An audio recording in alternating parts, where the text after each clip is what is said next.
Welcome to another edition of Your Impact Attack. That's right, it's Your Impact Attack. It's the first Impact Attack of 2024. And damn it, I thought for a second we were going to be the first Hameen Media Group show of 2024. Except Ben Hameen came on with a late Monday locker room. But you know what? We're the second show. And I like the number 2 better anyway. But who am I? Number 2 feels better too. Oh, hey, especially after you've been holding it for a while. But who am I? I am Jamie Williams, also known as the Vet. With me, as always, my tag team partner, Brandon, tagging Brandon in. Brandon, what's going on? Not much, my dude. Happy New Year. It's a new day. It's a new year. Hopefully, we'll start seeing some new Impact content. No, next week we get the best of TNA, but that's okay. That's okay. That's fine. We're used to this by now. And you know who else is used to this by now is the C in the VBC. We're talking about the chat. The chat is here with us. We already got some people here. Who's joining us right now live as we speak? All right, let's see. We got Lab Rat. We got Javi Uchida. We got Lisbeth. And we also got Al Robinson. What is up, you guys? Thank you so much for stopping in. Happy New Year to y'all. Whoop, whoop. That's right. Happy New Year, the great Al Robinson. Yes, and we'll see some more people file in as we get started here. I'm sure some people are even still hungover from their New Year's parties and other things. I hope everyone was safe and reasonable. It's always a crazy time. At some point, people decided New Year's was also their own personal 4th of July. I don't know how it is in your parts of the country. I believe I saw Elizabeth say something about that. Over here, it sounded like ordnance was being fired off. Like, oh my goodness, is this the Middle East over here? What's going on? Why are there bombs going off in my neighborhood, setting off car alarms? What about you? We actually have a game in our neighborhood that we play called Gunshots or Fireworks. Ooh. Well, nobody wins that game. I'll tell you that right now. Although, to be fair, the Chinese celebrate their New Year with fireworks as well. Well, yeah, that's true. Just ask John Cena. So, anyway, but yes, I apparently at least the two of us and everybody joining us here, they all made it safe and sound, and we're ready to start another new year. It really doesn't matter to me. I'm not one of those people that makes New Year's resolutions. I'm not really one of those people that thinks, oh, a new year's a fresh start. No. Every day can be a fresh start for you. You don't need to wait for an excuse. You don't need to wait for a holiday. You don't need to wait for anything. All you got to do is just get up and do it, or whatever the case may be. So I'm an advocate that every day can be a new day. Yes, it is for you. Do it. Mm-hmm. That's right. I think Michael Jordan waited until January 1st to get shit done. Of course not. No, he was a psychopath. He was up at all hours doing whatever it took to, gamble on something for money. But yeah, neither here nor there. Let's see, what can we talk about other than the new year, because everybody's probably new yeared it out already. Let's talk about some is there any wrestling news going on? I've got a couple of items, three items. If you don't have anything, Brandon, anything that you saw this week that caught your attention and you wanted to speak on?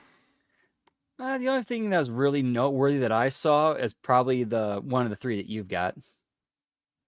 Okay, well, let's start with that. Whatever it is. All right. So the only real major thing that could be really considered news is the whole situation with Jericho, NDAs, and Kylie Ray. I mean, with the and especially with Tony Khan's behavior during the scrum when he was asked about it, that just led more credence to the rumors where he's just like, yeah, I can't talk about that. Well, that is a stock answer for everything. So it's kind of hard to tell. I didn't watch the scrum or anything like that, so not really sure about that, but I am sort of aware of the situation. Did you see the pictures? I saw no pictures. Oh, dude. Breaking news, huh? Breaking news for me? Dude, just look up Tony. Just look up, Just take a minute, go look at the pictures of Tony Khan at the scrum. Oh, Wow. Tony Khan at the scrum. Yes, I've seen that. I've seen those Okay. pictures. I thought you were talking. I thought we had new pictures regarding these allegations or something. No, no, I'm talking about Okay. pictures of Tony Khan at the scrum. No, no, no. I saw that. What the hell was that? Was that like a? Did someone give him like a Russian hat or something? That dude, that guy is becoming more and more like Herb Abrams by the day, just with billions of dollars. Awesome. Like everything I'm seeing out of this dude is like Herb Abrams. All right, so we're And he getting won't. cookies. We're getting cookies then. We're getting cookies soon. Is what I'm hearing. AEW cookies. That would only help him. All right. Yeah. All right. Okay. So for the as far as everything else that you're referring to, so apparently something was alleged towards Chris Jericho about the reasons why Kylie Ray left AEW. That being, I believe, a tweet from I don't know who said that. I think Nick Houseman started this shit, didn't he? Is this a Nick Of course he Houseman did. thing? Of course he did, because he's always got to get in the middle of everything and make everything about him. A moment, you would say. A moment. You would He's say you got to make make a moment. Yeah. He had a lot of great moments as what was fucking, I don't even remember. Ronaldo Piven. Ronaldo Piven. Yeah, Ronaldo Piven. Yes, Jeremy Piven's younger brother. Yeah. So yeah. So apparently the allegation is that Tyler is supposed to have a meeting with some people, and she goes to the meeting, and nobody else is there, and Chris Jericho's there, and you know, she freaked out, is what was said, I believe. Yeah, I think the terms that Nick Hausman said about Chris Jericho is that he referred to him as Harvey Weinstein. All right, a Harvey Weinstein situation. He opened the door in a robe, probably an open robe. You know, probably had a Grey Goose in his hand, and you know, so this has sort of, you know, show me what you got in the casting ring. Yeah. Oh, well, hey, Chris Jericho tried to make it in Hollywood, pal. You know, he's well aware of how these things work, and this is why he's not in it. He probably didn't want to. He probably left people's hotel rooms too. But yeah. So those are the allegations. There's been corroboration from certain parties. Larry says now he was channeling Vince McMahon. Yeah. Yeah, pal. Yeah. So, you know, so basically what we're hearing here. Let me summarize the overall situation first. All right. So what we're hearing here is that AEW is indeed a pro wrestling company. Okay, that's all. That's all the news that I can provide to you as factual. Yes, AEW is a pro wrestling company. You take from that what you will. The difference is, you know, in those territories and everything back in the day, there were no NDAs to sign. So that's the only difference. You have a corporate culture, whether it's privately owned or publicly traded, you're going to have these things where people get paid off in a business-like way rather than an under-the-table way. But rest assured, this is very much, you know, we don't even have to talk about who's guilty, what's true or not true. We just know that nobody should be surprised about the things they're hearing. The only kind of people that would be surprised is people that just now discovered what pro wrestling is in the past 10 years or so. Like they just grew up and got old enough to find out what wrestling is. Man, I will never forget like when AEW first started and they're like, oh, we're going to be like this progressive. We're going to pay everybody the same. We're going to do things differently. It's not going to be like the wrestling companies of old. We're going to do things forward and progressive and forward thinking and whatnot. And then I remember like Ben, Stevie, and Vince all said like wrestling business going to wrestling business. And the wrestling business did the wrestling business. Right. Hey, maybe some of those PWG generation guys don't act like that, but you know, that's not who we're talking about here. Here's what I want to, do you have anything that you want to, you know, any statements you want to make or any thoughts on this whole thing before I kind of get going on a diatribe here? I really hope that none of this is true and it's just like coincidence and speculation. But unfortunately, it's too many things line up. Too many things line up, but I hope that it ends up turning out to be just that, speculation and rumor. Okay. Well, I agree with that sentiment. First of all, before I say anything else, yes, hope, but we all know what hope gets you in this world, in this life, and especially when it comes to wrestling. Right, because nobody wants these things to be true. Like, nobody in their right mind wants this to be true. Right. So here's what I want to focus on here. When things like this happen, I become very disappointed in what I see, not only out in the world of, the internet, whether it's Twitter or comments on, articles or whatever the case may be. I see a lot of disappointing takes from people that I would rather not be disappointed in at times. Mostly faceless strangers, like the internet tends to be, but I also see and hear things from people that I may know personally or even that I associate with that are very disappointing. Okay.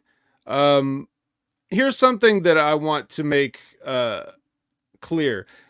One of the things when you get into podcasting or any sort of endeavor that's heavily saturated as far as like what's going on is like you have all these people trying to do the same thing. So what can you offer? What's any different than anybody else? How am I going to bring something to the table? Okay. There's plenty of marks doing podcasts. There's plenty of wrestlers doing podcasts. I'm somewhere in the middle. I try to take like a fan perspective, except the fan took it to the extreme of actually performing and, studying and getting educated in the wrestling business. Right. But I'm still, at my heart, I would have to say I'm still a wrestling fan regardless. Right. But wrestling fan and wrestling mark are two different things. Every mark is a fan, not every fan is a mark. And one of the things that I've tried to do to set myself apart, something to say, Brandon? Oh no, I was just saying, like, you just nailed it. Right. If there's one thing that I would like to offer that I don't hear in the landscape of wrestling podcasts or, streamers or whatever, is I want to educate and make sure that the Hamid Media Group fans are educated to the point that I guess in a way, how do I sum it up? Just, I want to beat the mark out of you. Okay. I want to teach you how not to be a mark, and what a mark is in essence, there's many ways that you could define it. But what's important for this conversation to define is somebody that would believe something with no actual factual basis of anything other than what they feel or what they, on faith, right? And when something like this happens, right? Like let's say if I tell you wrestler A and wrestler B had an untoward meeting in a hotel room or a conference room or whatever room was scheduled, and this thing happened, and I didn't tell you who the wrestlers were, right? Okay, you could take that on its face and you can make your own decisions.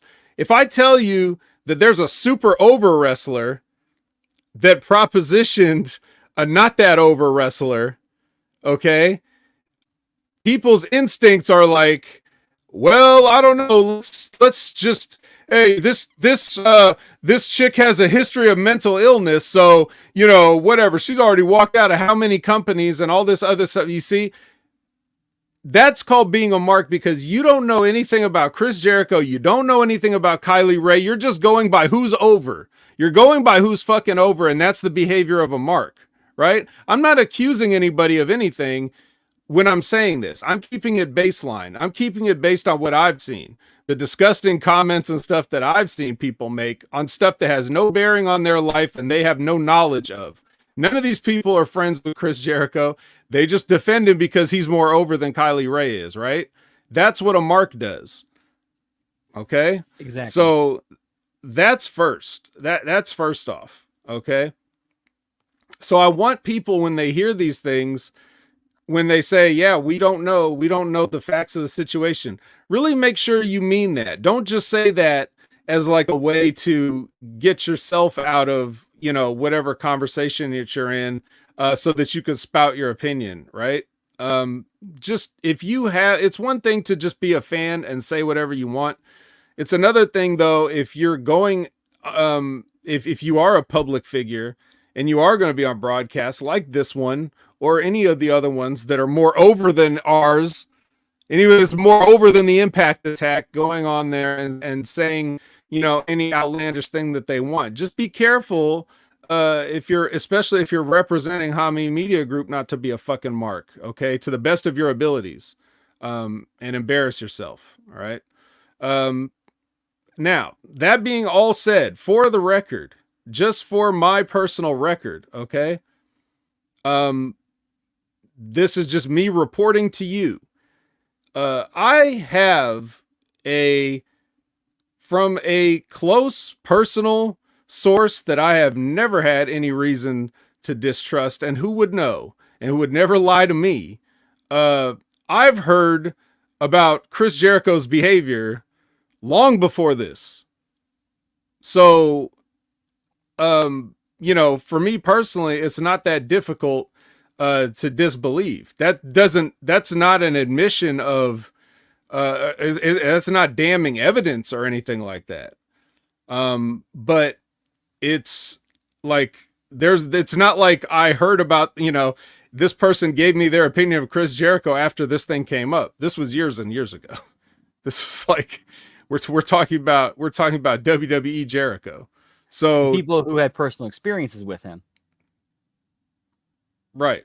So yeah, I know that a lot of people that are saying, as Labra said, I've heard so many of these takes today at other podcasts. Thanks for being real. If there's one thing that you're going to get from me, and hopefully, I mean, I'm sure for Brandon too, it's real. Like I'm not going to bullshit you guys. I've never lied to you guys. I've been wrong before. I've had, you know, I may have even had a questionable take myself or whatever, but whatever it is, like, I'm not bullshitting you. So, you know, that's one of the things I try to offer. What can I do to set myself apart in this crowded, you know, oversaturated landscape? You know, I have to be the realest guy out here. So I'm trying to give you things that you won't get anywhere else. You know, like in those terms, I'm not trying to get a job. I'm not trying to, I don't have to worry about what Chris Jericho is going to do for my career. So I don't have to fucking say anything that, you know, I don't believe, just to protect myself or anybody else. I don't give a fuck who you are. I don't give a fuck if you're Chris Jericho. I buried Chris Jericho for just being in shitty stuff on AEW. I bury Edge and Christian for their shitty stuff that they do in AEW. I'll bury Ric Flair for whatever he does. I don't give a fuck who you are. I will bury you. It doesn't matter. My job is not in your hands. So I'll say whatever I think. And yes, I know that Chris Jericho is some sort of a, you know, like, it's one thing to be, you know, it's one thing to just do what you want to do. That's wrestlers. That's wrestling business. And, you know, that's fine. It's another thing when you're always posting those pictures of your family and your wife and everything like that, and saying how happy anniversary, sweetie, I couldn't have done all this without you and all this stuff. And then, you know, okay, You like do what that. you do. Right. Yeah. You could just say that stuff privately to her. You don't have to put that on social media just for the fans out there. Right. Maybe that's what make people rush to your defense. The other important part of this though, is that, for one of the things that I preach whenever we talk about these sort of these speaking out situations or Me Too situations, is everybody, and it's not just for those, but it usually comes up when something like this happens that I have to talk about it. Everybody has to do, and this goes back to even just me being real. Everybody has to do what is right for them at that specific time.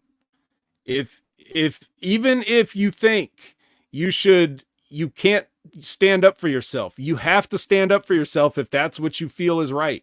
Doesn't matter what your job is. Doesn't matter what the stakes are. You can't compromise yourself. You have to live with yourself every day.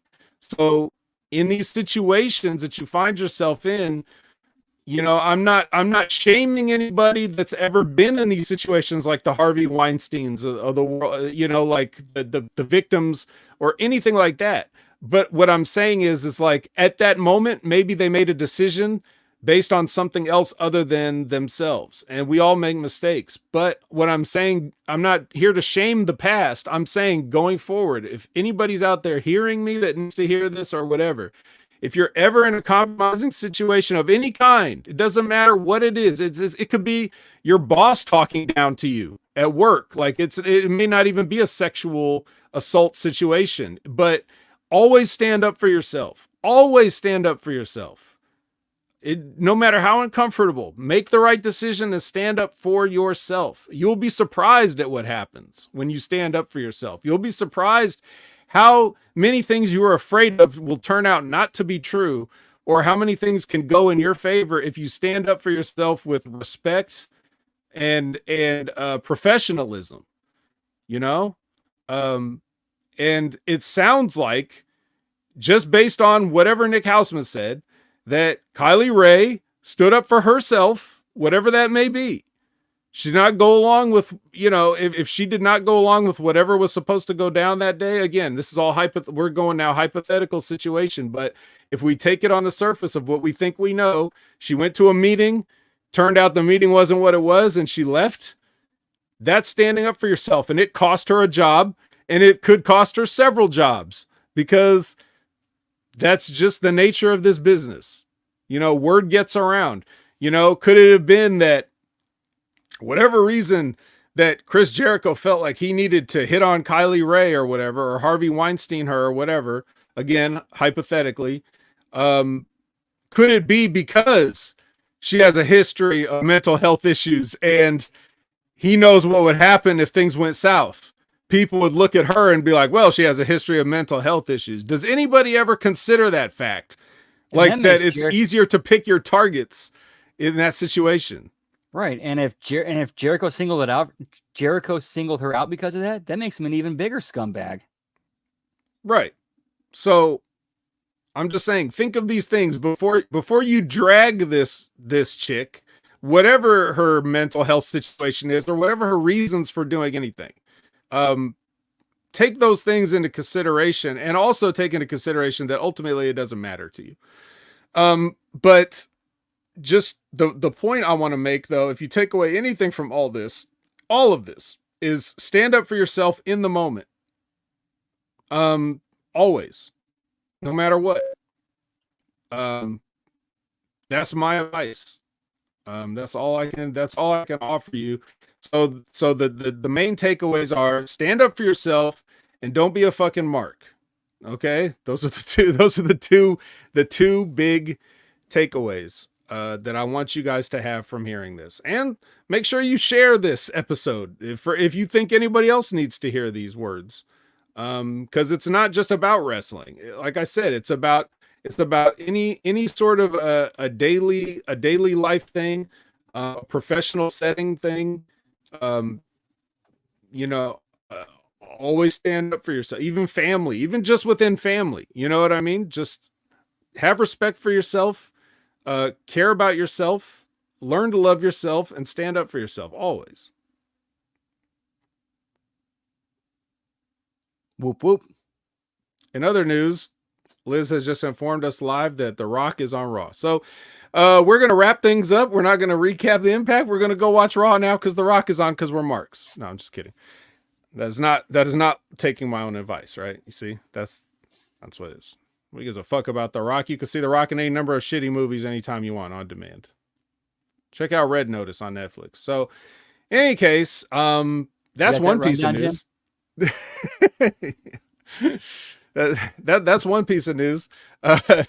Any final thoughts or anything to add to that? Oh man, I just hope that all it is speculation and rumor, and nothing actually went down, and it's just dirt sheets trying to make something out of nothing to try to elevate their own statuses, because we know they love to do that. But again, too much lines up. Yeah. Like I said, Jericho creep confirmed. Anyway, but that's fine. I do find it interesting that it's difficult to find information on that about like on that stuff about like on Wrestling Inc. and some of the other major sites. I wonder if they have a personal stake in reporting shit about Chris Jericho.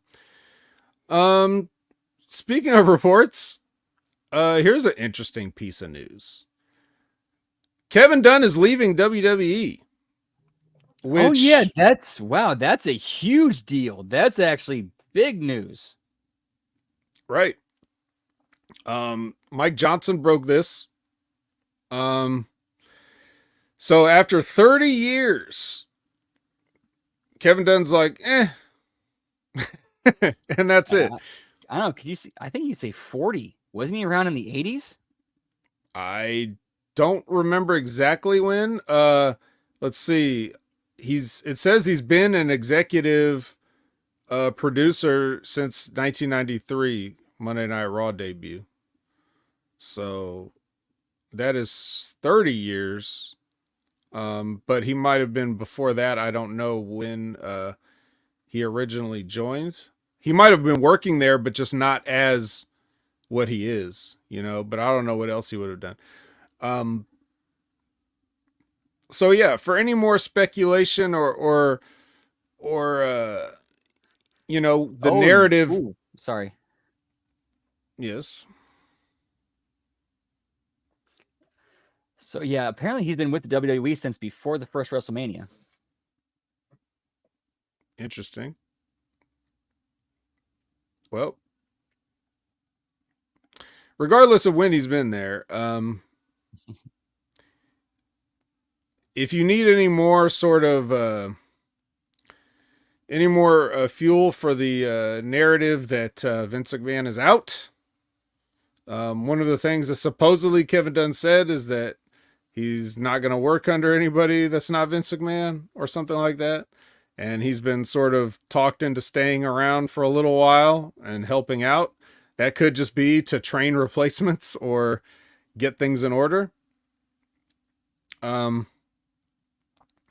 So there you go. Yeah, I don't know what it's hard to say what exactly Kevin Dunn has added to the broadcast presentation, but it's obviously a lot. Certainly pioneering in the arena of wrestling and sports entertainment type stuff. But yeah, but the main takeaway here is that he is a definitely part of the Vince McMahon sort of regime. Yeah, definitely one of the old guard guys. Mm-hmm. And one of the things that sort of happened back, I want to say 20 some years ago when Stephanie came in and started trying to run things, is a lot of those old guards were piece by piece removed. Like, hey, we don't need the Sergeant Slaughters. We need the Blackjacks or the, whatever. We need the Johnny Aces and the Mark Caranos and those type of people. Like, bye, Bruce. Yeah, we don't need a George the Animal Steel. We need whatever. So like now it looks like this sort of thing is happening again. However, I have a much better, I feel I would say that Triple H as one of the boys would do a much better job of like installing his cabinet, so to speak, I think, than Stephanie McMahon would have. Right. And looking at the way things are playing out, it's definitely looking like Triple H has been playing the long game. Biding his time, waiting for the right opportunities to strike, and just letting things play out and playing against him. Well, you don't think he married for love, do you? I mean, you can learn to love somebody, but getting control of your of your dream, that's a once in a lifetime opportunity. And that's absolutely true. To be fair, none of us are Triple H. None of us know what's going on in his head or how he really feels. Yes. Yeah, but so yeah, so look forward to more things like that mm, going forward. Whoever else is left, and just remember who's been telling you that all along, and who has never been part of the oh Vince McMahon's still in charge from behind the scenes. That was never me. That's a Ben Hameen thing. Uh, but I, for my part, have maintained that he just keeps popping back up, and they keep having to like whack-a-mole Vince, you know, like every time he pops up, they have to like bop him on the head. Um, so there's that. All right, so goodbye, Kevin Dunn. I doubt you'll be missed. Um, and speaking of goodbyes, Him and Johnny Ace can go look at swimsuit calendars together. that's right, they deserve each other. Um, and also, in speaking of goodbyes and departures, this small note that Killer Khan has passed away at 76 years old. Obviously not a terribly young man, but yeah, everybody remembers. It's so funny how many people have like played like a Japanese guy or something when they've been some other type of Asian, and Killer Khan is clearly like a Mongolian reference, you know, like it's just that, but he was actually a Japanese guy. And there's time before. I mean, we had an Italian guy play an Arab. We had an Arab play a Cuban. Mm-hmm. That's all. That's, you know. So anyway, yeah. So he has passed away, and that's, you know, I'm not gonna say like I'm broken up about it, but I remember Killer Khan because like he was kind of all over TV when I was very young and just getting into wrestling, and he was having feuds with guys like Hogan and I believe it, the first one, my first memory, it's not my, I don't know my memory, but like when you would go to the live events or house shows, they had the program they would sell you, and the program had the little insert of the card. And sometimes you see people post these online, but they had like the card insert little piece of paper. And I remember I was excited because I loved George Amble Steele at that time. That was like when I was little, when I was like 6 years old. That was like my favorite wrestler. So, you know, I remember going to this, and I had the program with the card was, you know, George Amble Steele versus Killer Khan, because that's who he was feuding with at that time. So, like, I was very excited to see that. And you know, so that's my own little personal Killer Khan memory. I don't remember who won the match. It was probably a DQ or something, but yeah. There you go. Killer Khan. Any Killer Khan memories? I don't have any, unfortunately. I'll just, you know, hearsay and what I've heard from other people saying how great he was. Yeah. Yeah, he was definitely memorable, and he worked everywhere. I mean, like, let's see, what does this whole thing say? New Japan, All Japan, UWA, was this Maple Leaf Wrestling, Stampede Wrestling, Mid Atlantic, Mid South, Georgia, Championship Wrestling for Florida, World Class, and of course the WWF at the end. Dude sounds like a consummate worker. Hit all the territories, brought his act around the world. That's right. Man, it was just like,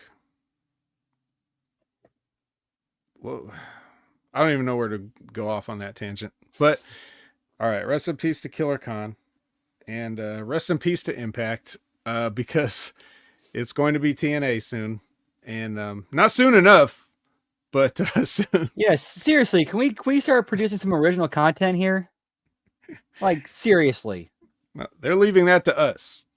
They realize that we're the preeminent Impact / TNA podcast in the world, and they want us to produce the new content. They don't want to produce any new content. This is what they're testing us, basically. This is a test. I want to see what we can do with nothing, right? So that's what we got. What we got is so it's come to this, an Impact Clip Show Part 2.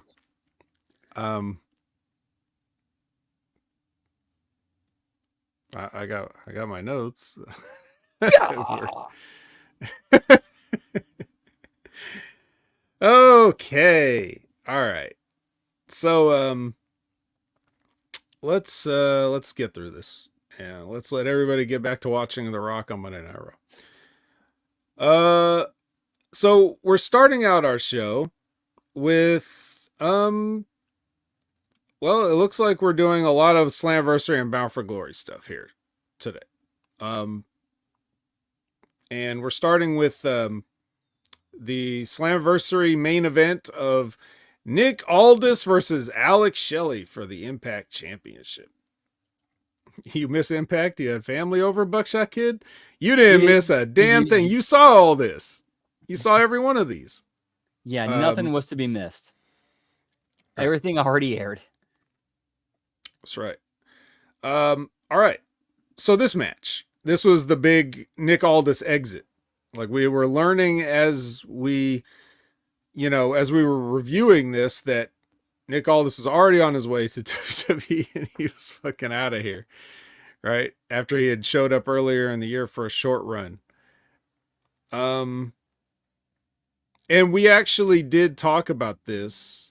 I don't remember if you had seen the match from, if you had watched Slamversary when it aired. I really don't remember if I saw the match or not. I just remember the buildup was like, Aldis is supposed to be the heel and Shelley's supposed to be the baby face, but everything made you side with Aldis because everything he said was right and everything Shelley did proved him right. Right. Yeah, Aldis was being a dick and Shelley was being an even bigger dick. Is basically how I remember that build. Did you watch the match replay here, or at least like the finish of it? I did not, unfortunately. Okay. So this is something we talked about. I know last week we did the what did we say? The recap. Yeah, we recapped our own recap last week. I didn't go through and do that in a detailed fashion this week. It just didn't really. Not only did I not feel like it, but I also didn't really need to. Because some of this stuff I already saw when I was going through the archives to do last week's show. So I saw myself talking about this match. So I already know what I said about this match. And what I was talking about was this finish where at the time I had sort of debated, was this like, is this like a fuck you to Nick Aldis? Like, not only are you leaving, but we're just going to make you look bad when you're leaving, because the finish sequence was,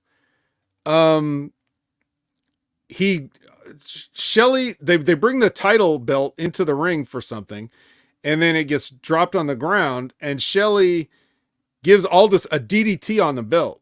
Okay. And then Aldis sort of like immediately gets up to like a knee, and then Alex Shelley super kicks him and he takes a bump on his back. And then after he takes the bump, he just gets back up. Like he just like, almost like, I would have thought it was like one of those like Japanese fire up spots. Like, I'm not selling this. I'm toughing my way through it. But I don't think so. I think he just took the bump and then was like, oh yeah, I got to feed up for this. And then he took the shell shock. So it was like a 1, 2, 3 of stupid things that were not sold properly. And on the Impact Attack episode where we talked about this, I threw out the idea that it's like, this was probably something that Nick Aldis argued about in the back of like, why are we doing this? This doesn't make any sense. And yeah, and Shelley would just be like, or Scott D'Amore or whoever is just like, well, this is how we want to do. Like, I think it was politicked to do it this way, to look a certain way, because it really looked awkward. And if you want to go back and just watch that last sequence, you guys tell me what you think. But from my professional opinion, I think it sucks. And I think it was specifically done to make Aldis look bad for whatever reason.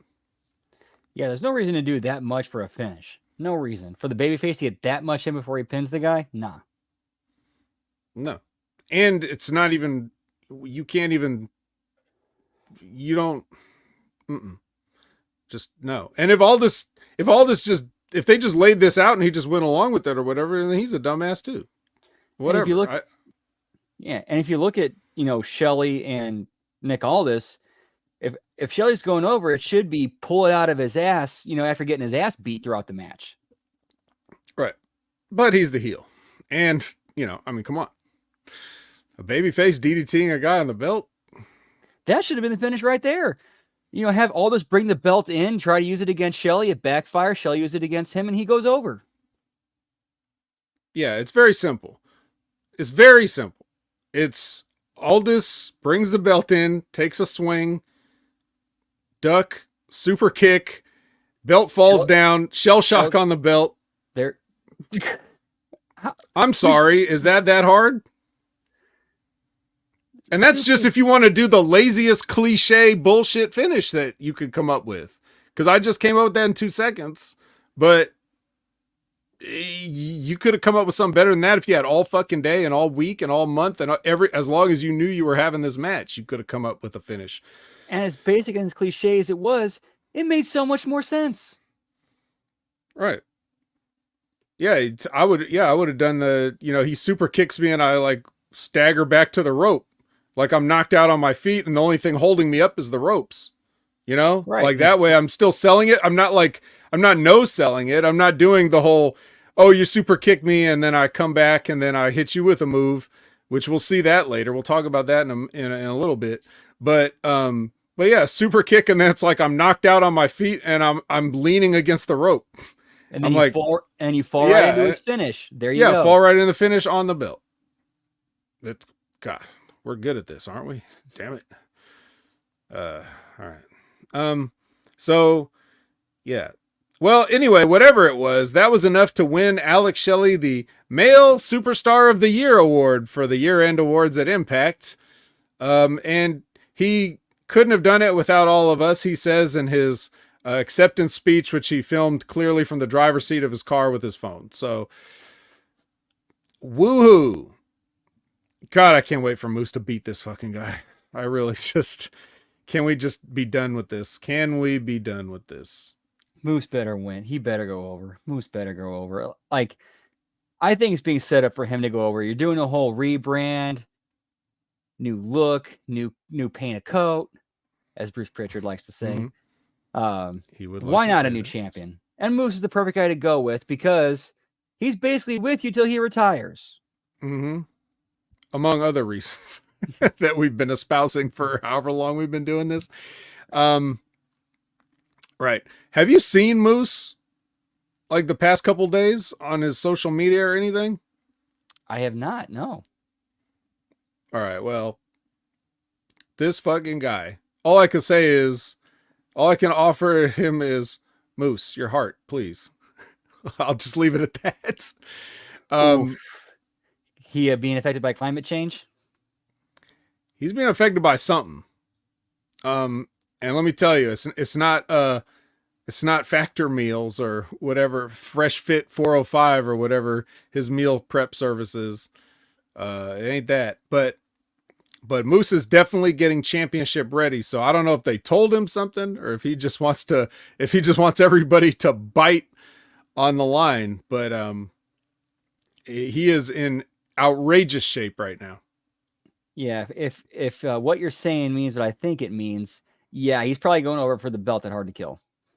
More than likely, 99% chance. Yeah, I'm here for it. I just want him to be. Stay safe, stay healthy. We love you.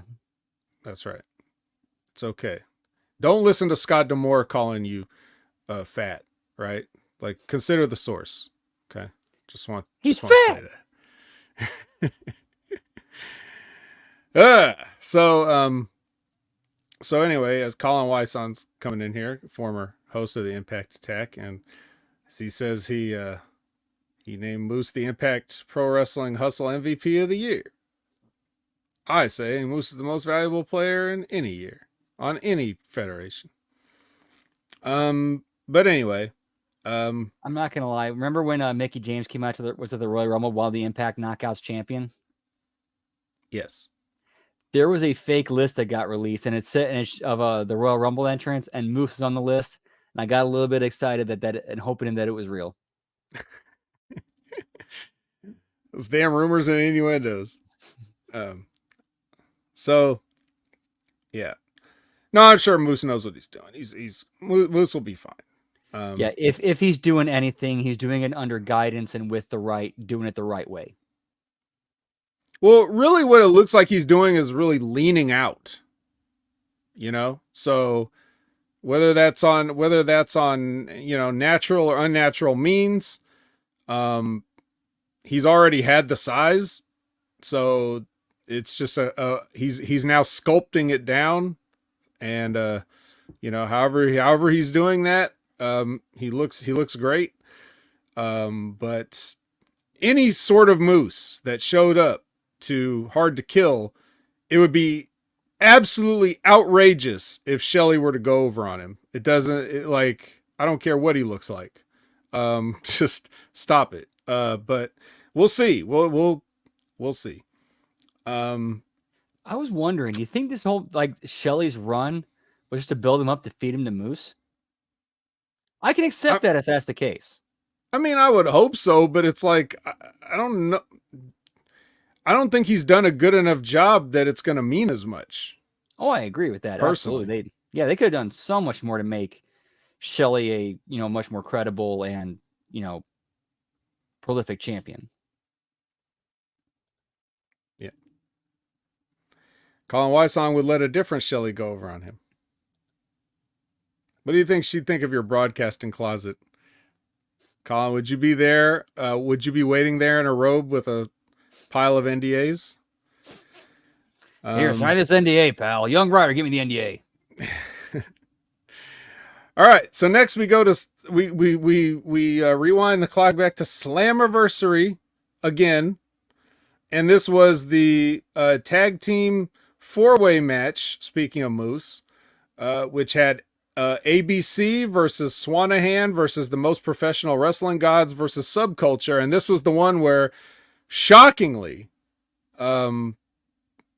Subculture got the titles for a few weeks there. This is where they put it on them, and we were like, what? And looking at what the footage they aired and the content they aired with Subculture, I think the whole idea was have them take the tag title belts, to different locations around the world, just get them out there, and then drop them back. Yes. Not that I agree. I'm not saying that I agree with that, or that's the way I would have done it, but I'm just saying that's probably what they were thinking. Yeah, and yeah, that probably is what they were thinking. And what did that get them? Nothing. Did it work? I don't think it worked. I mean, like one of the shows that they were having a title defense in was pretty much a bar with 2 floors. Yes. Well, that's most of the Impact venues. To be fair. But how about that Impact Zone? I'm sure you guys are missing that. Yeah. So yeah, Subculture. They signed Danny Luna and not the other 2 guys. So awesome. Hey, fun fact, where the original Impact Zone in Orlando, what used to be filmed there back in the day? What was it? Guts.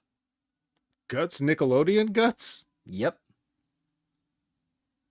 How fitting. And then they did Gut Check. Should have called it Guts Check. And then they slime everybody. Okay. Bound for Glory now. We revisit. Oh, and by the way, just in case you're wondering what we said about that tag 4-way back in the day, I'm sure it's exactly what I just said. What? All right. So anyway, that was our response to that. Bound for Glory is Chris Sabin, obviously the greatest wrestler who ever lived next to Alex Shelley, versus Kenta for the X Division title. Just a clean get-over win for Chris Sabin. You're not going over on Chris Sabin at Bound for Glory, that's for sure. So yeah, that was it was an okay match, but nothing memorable. I certainly wouldn't have put it on this show. I'm sure there could have been something else for that. And we also, from that, we just segue right into X Division Star of the Year, which I didn't really know that people were divided up into X divisions or whatever. But it's Mike Bailey. And he wants to continue being, taking his no limits style into 2024, which I'm sure he will.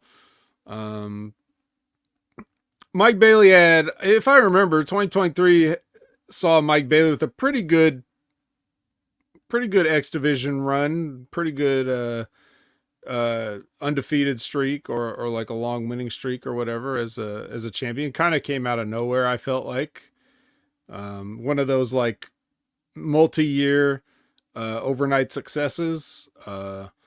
Like there were issues preventing him from traveling, I guess. I don't really know what those are. I've not really looked up his backstory, his sad backstory.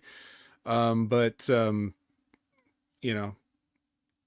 lot of people are high on him, and he's definitely a guy. So he wins the X Division Star of the Year. And he accepts from what looks to be some like a Days Inn somewhere. So yeah, what are your thoughts on X Division Star of the Year, Mike Bailey? And would you have given it to someone else, perhaps? Well, that's actually a good question because I'm looking at the X Division Championship lineage, and it looks like Trey Miguel actually was the champion for most of 2023 until he lost the title to Sabin, who then lost it to Leo Rush, who then got it back from Sabin. Mm-hmm. Mm-hmm. Mm-hmm. Mm-hmm. So you would nominate perhaps Trey Miguel? He'd definitely be up there. Yeah, absolutely. Plus the fact that Mike Bailey had got it the year before, and I wouldn't have argued that one because he actually had a great year that year, as far kayfabe wise. Mm-hmm. Mm-hmm. Okay.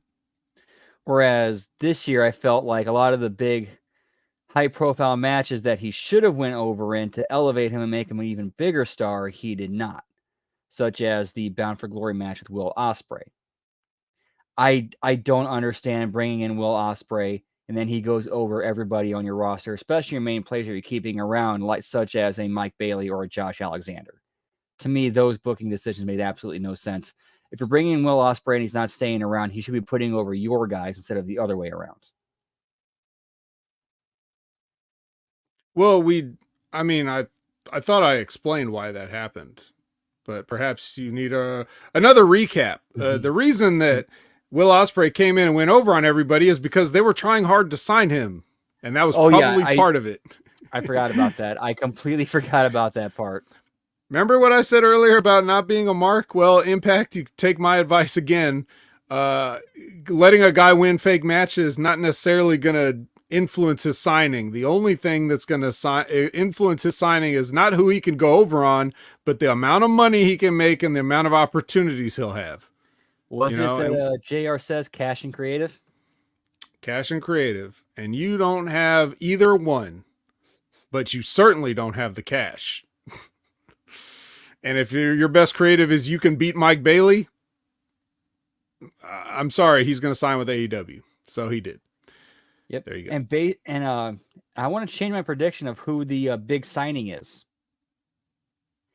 Because we had thought that with what was going on with AEW and the angle with when Kenny Omega went down, we thought that Enzo was going to be Jericho's partner, then in turn of being Sammy Guevara. I think it might be Enzo.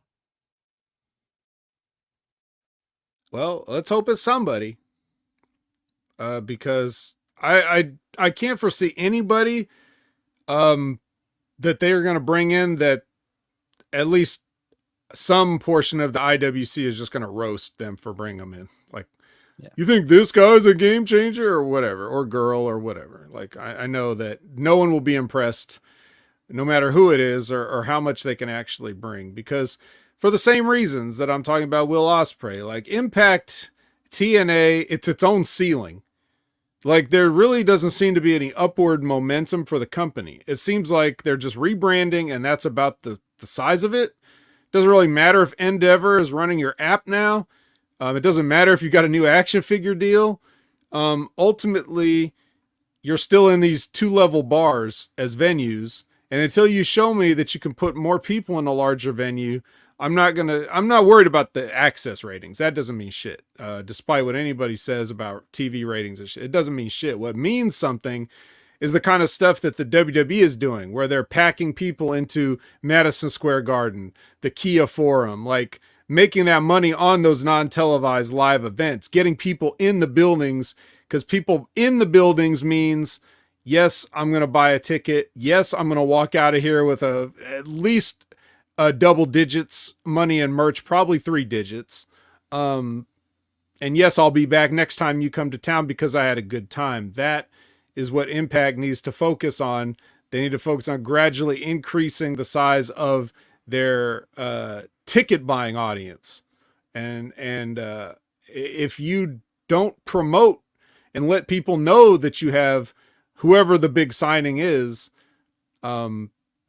people aren't going to come to see you. So that's what I look forward to them doing in 2024 under TNA. I want them to get into slightly bigger venues first, and then see if, like, at a Bound for Glory, we'll see how many people you can put in that. Like, can you get one of these buildings that AEW is like cordoning off with tarps or whatever? Can you get one of those buildings and can you fill that up? Can you fill up a 10,000 just for a big, huge WrestleMania size for your company show? That's what I want to see. Here's what's not going to do it. This next match that they had from Bound for Glory, which is Josh Alexander versus Alex Shelley for the Impact Championship. That ain't going to put not one person in a 10,000 seat arena that wouldn't have gone to a 1,000 seat arena. There's just... That'll put some butts in seats. Right. With all due respect to these guys and their hard work, you put that on a marquee that is almost $0. Almost. It's not quite 0, but it's almost 0. And yeah, they had this match. And what did I say back then? Boring, probably. I don't remember. I didn't go back and see what I said. I was too bored to even listen to myself talk about this match, and I do love listening to myself talk, but not enough. So I don't know. Do you have any memories of this match or even the replay of this match? Man, it was... I don't even remember. Man, I was trying to think back. I don't even remember if I saw this match or not. I just remember reading about it and how he hit Shelley hit 2 of his finishers before he went over. Yeah. And this could have been like such a much like this build could have been so much better by like having like they leaned into it a bit, but not enough of having Shelley being the full-blown heel with Alexander being the babyface trying to like reclaim what he never lost. If they would have really leaned into that story and built that up more and have Shelley be like the full-fledged clear-cut heel and Alexander being the clear-cut babyface, I think that could have been a lot better. Then they should have had Alexander go over and then actually build up to Hard to Kill for Moose to beat him. Yeah. I mean, yeah. But, you know, it's easier for Impact to just put together clip shows after Bound for Glory until Hard to Kill. Yeah. Well, I'm worried that that this whole like feeding Alex Shelley to Moose theory is nothing more than just a buildup for Moose to get fed back to Josh Alexander theory. That's my fear. That would have definitely been the 2023 plan, and it definitely seemed like it was. Maybe they've got their fucking head on straight, and you know, they go with the correct bald guy this time. So yeah. But yeah, as for this match and Angel the build, Medina? I remember, huh? Angel Medina? Yes, him. You know, just like you were saying, it was like another experiment of, you know, Alex Shelley being a dick, you know, but only to a degree. Wasn't this the one where Josh Alexander was supposed to keep his emotions in check again, and then they were having an interview from separate parts of the locker room, and then Alex Shelley got up during the commercial break and went over to Josh Alexander's thing and attacked him for saying something. Like, isn't that? Whatever. The build sucked. The match was what it was. It was just exactly what you'd expect, and that depends on taste. Also from Bound for Glory, Mickey James versus Trinity for the Knockouts Championship. They show little clips of that. I believe the most that we said about this was Mickey had a nice, interesting outfit. But ultimately, it was a babyface match, and Trinity won. And then we are ready to give the award for Match of the Year to, as I'm sure Retro Rocket Review will agree, Mike Bailey versus Will Ospreay, as we've already said. So this is actually the second Match of the Year award for Mike Bailey. Him versus Josh Alexander, the one that almost went an hour, if we remember that one, in 2022, I want to say. So he won it for that, and now he's winning it for this. And so I remember watching this match. Right? Here's what we go back. What did we say? What did we say back when this match happened at Bound for Glory? Well, I think I remember saying something along the lines of like, they did a bunch of stuff. I was barely paying attention, right? Because this is every match I ever see now, right? So then when this replay came and I saw they were basically putting the whole match on the TV show, I was like, you know what? Let me give it a better look. I mean, obviously, I kind of know what to expect because I did watch it, but I'll just watch it again and I'll try to watch it closely and make sure I'm a little more fair to these guys. Now, does it matter that I almost fell asleep before the end of it? I don't know, but I will say this. At first, the first part of the match, I was like, okay, whatever, you know. But then by the end of it, it turned into everything that I hate about wrestling now. And part of that was exactly the thing that I said about you know, the match with Shelley and Aldis, where I was saying that the super kick spot, you know, that I booked, where he doesn't go down, but he is held up by the ropes. But there's sequences in this match where they're just going back and forth, like taking moves, taking big strikes, big kicks, big punches, clotheslines, whatever. And they're just like not, you know, they're just not going down. And they're just like, oh, I'll just register it for a second and then I'll hit my thing. And they would just go back and forth and do this. And it looks like the phoniest thing ever. So what these guys do and what pro wrestling is are two different things at their highest level. I will give you an example. There's a difference between there's a difference between in, let's say, the illusion world, right? There's a difference between physical feats and sleight of hand. All right? One thing, you're looking at it and you're like, I saw that right in front of my eyes and I don't know how they did it. The other thing is, I saw that right in front of my eyes. I know exactly how they did it, and I'm just impressed that they were able to do that. You're looking at things like escape artists, or, you know, or like guys that would, you know, even those things were like gimmicked, but to put a more modern spin on it, like a David Blaine, right? Okay, you all know David Blaine. He's probably the foremost magician. Yeah, yeah, whatever that thing was. I don't know why they chose to go with that for South Park, because he doesn't do that. But they said it like they had nothing against him. It's literally just like, hey, let's make fun of David Blaine just to make fun of David Blaine. Right. And but I just don't know where they even got what their impression of him from, because he doesn't.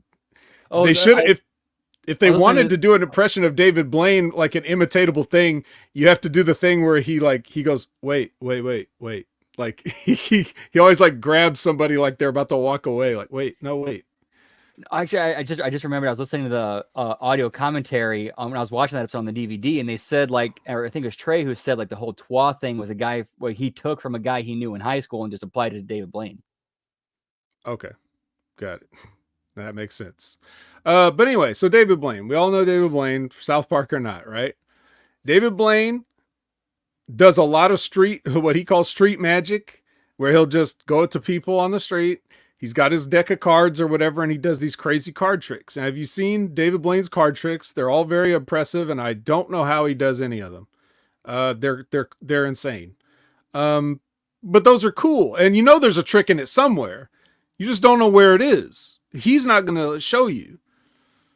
Okay, now that, you know, when I talk about Okada being the best in the world, which I've said many occasions, and I continue to say it, if there's a foremost reason among the many reasons why I think that, it's that a handful of times in the hundreds of matches of his that I've seen, there have been a handful of times where I forgot that wrestling was a work.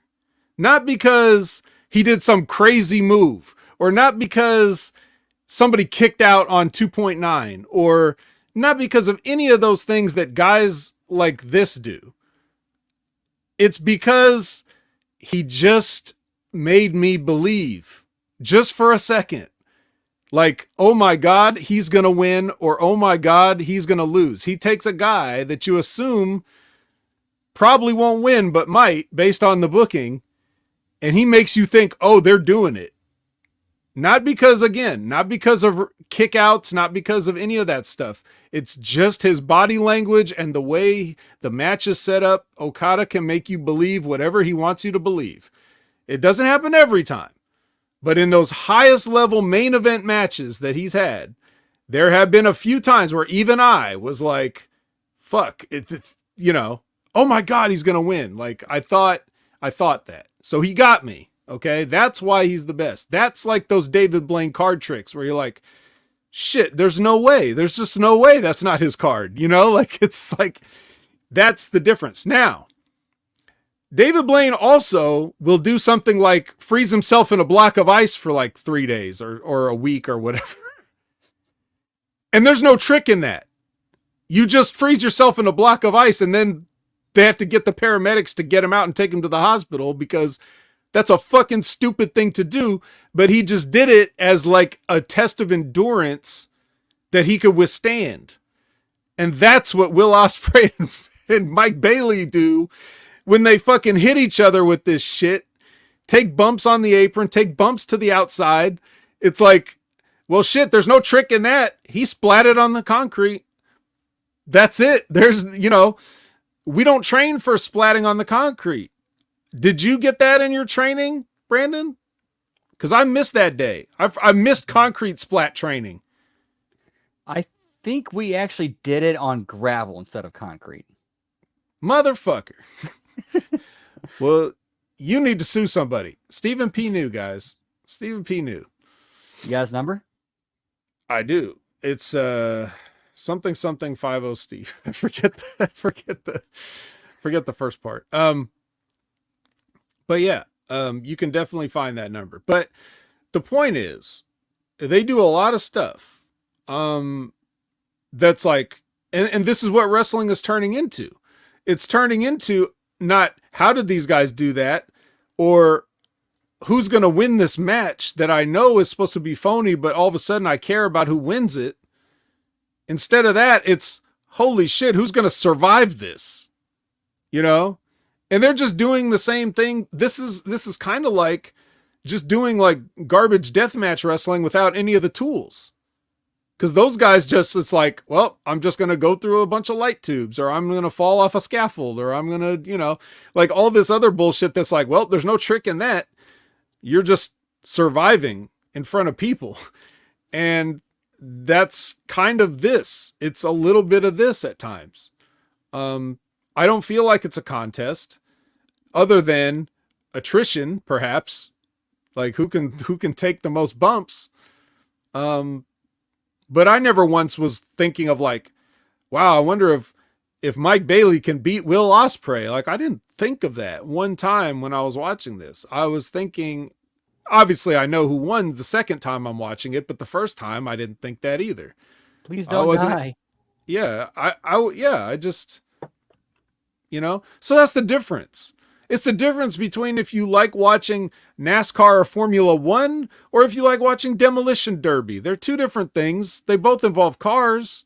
They both involve, tracks or arenas, but it's ultimately they're two different things and require two different skill sets. And if you want to like Demolition Derby, that's fine. That is fine. But just don't call it racing. It's just not that. So that's just the best way I can explain it. If this is what you're looking for, then these guys delivered. But I'm looking for like something in the guise of a sporting event. The same reason I would watch a football game or a baseball game or a basketball game or a boxing match or an MMA match or golf or tennis or anything where people are trying to be the best at something at least on one day. And if this is, I just don't see it. Or bowling. Yeah. Anything. But as a practitioner, I recognize that both these guys have skills, but their skills are not in sleight of hand. So, unless they're just that good and I'm being worked. If Mike Bailey's ultimate weapon doesn't hurt at all, then I'm the mark. Oh, there's no way that a dude jumping off the top rope and flipping, having all that velocity and landing his knees on your back is gonna be a work. No, it's absolutely a work. You don't feel a thing. Yeah, come on. He just glides right off, It's all timing and execution. Yeah, so Or you could be like the guys over in New Japan who throw forearms that Disco Inferno thinks are hitting them in the head. Whichever. So that's the best of Impact 2023. And look forward to, as I've already said, next week, the best of TNA. And I don't know if I like their choices based on their like Thanksgiving, Turkey Bowl, classic picks. Yeah, and if you're looking at best of TNA, there is a treasure trove of material you can go through for that. It could be anything from the Asylum years. It could be anything from the Fox Sports Net years. It could be anything from the Spike TV years before Hogan and Bischoff came in. It could be something from the Hogan and Bischoff era. It could be something from the Billy Corgan era. Who knows? Almost certainly we can count on seeing a bunch of people that have moved the hell on.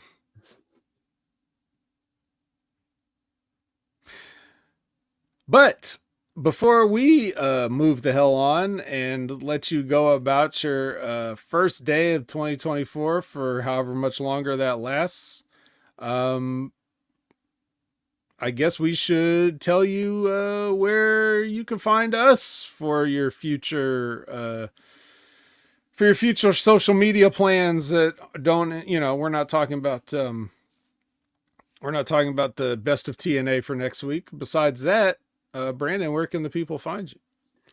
They can find me on X Twitter, or as the kids call it these days, the X, at Transarchistia. I am also on Twitch at twitch.tv/Miss Tia the Transarchist.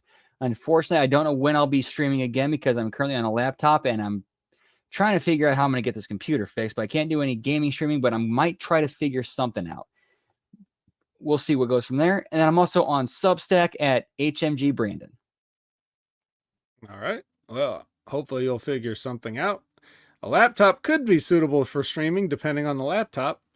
I'm thinking of downloading some like emulators and ROMs and doing something with that. Yeah, that's probably good. Shouldn't require much horsepower to run some of those. Because you were saying you wanted to get into some more retro games, right? So right. Yeah, you get like an SNES or a Sega or NES, emulator and ROMs. Just play some of the old school games. Yeah, that sounds good. Liz says, wait, is this week a recap again with 4 question marks? Yes, with 4 exclamation points. It is. Best of TNA. All right. So, you can find us there for that at 6:30 p.m. Pacific, 9:30 p.m. Eastern, live. We're live, pal. Actually, that's not who said it. Was it Todd Pettengill that said that? We're live, pal. Yeah, so you can find us there for the best of TNA. And then you can find me on every Wednesday at 8 a.m. Pacific, 11 a.m. Eastern with Big Ray Hernandez for the Next Level Wrestling Review. And I've got some interesting guests, hopefully booked for not this coming Wednesday, but next Wednesday, but maybe this Wednesday. We'll see what ends up coming through. But I'm working on some fun stuff for you guys. And it's funny because everybody was booked for this week and everybody wanted to be on next week. So it's like, damn, why doesn't anybody want to be on this week? But yeah, so whenever we're on is 8 a.m., 11 a.m. Wednesday, live NXT review.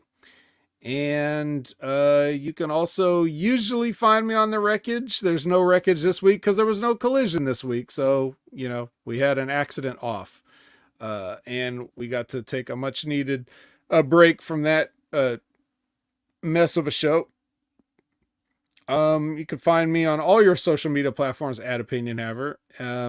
You can check out Wrestling with Rip Rogers every Friday at whatever concrete time. It seems the concrete time seems to be 8 a.m. Pacific, 11 a.m. Eastern lately.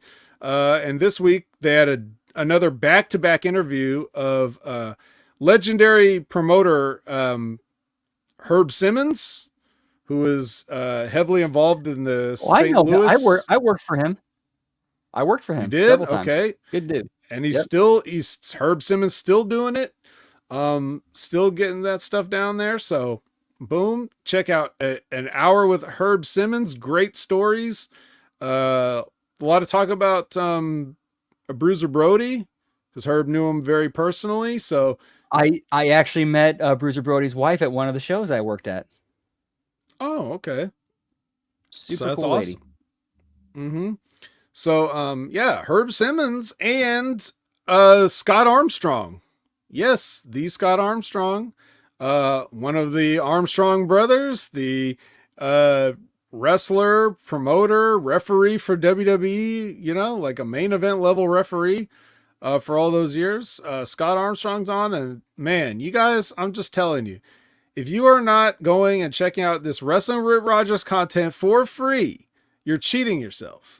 If you ever liked wrestling in any capacity, I'm telling you, as I'm watching these, I'm listening to these, it's like, yeah, man, I feel good about promoting this every week. I feel good about telling you guys to go listen to it. Cause I know if you do, you're not going to be like, oh shit, why'd Vet tell me to listen to this bullshit? No, you're going to love it. So that's why I'm just telling you. And just add that to the list. Like this show is igniting fires. Okay. This whole thing with Stephen P. New and Chris Jericho, this whole thing with, Ace Steel and his wife and all this stuff. This all started on Wrestling with Rogers. You could have been there live instigating shit yourself. If you would have sent a super chat, you could have instigated your own shit. But you missed it. And then you had to, listen to it from Nick Houseman or some shit like that. So quit cheating yourself. Check out Wrestling with Rogers. I can't put it over enough. Also, I'm a factor on the show, even if I'm not personally appearing on the show, they reference me constantly. So it's not like, it's not like I'm just saying it's for no reason whatsoever.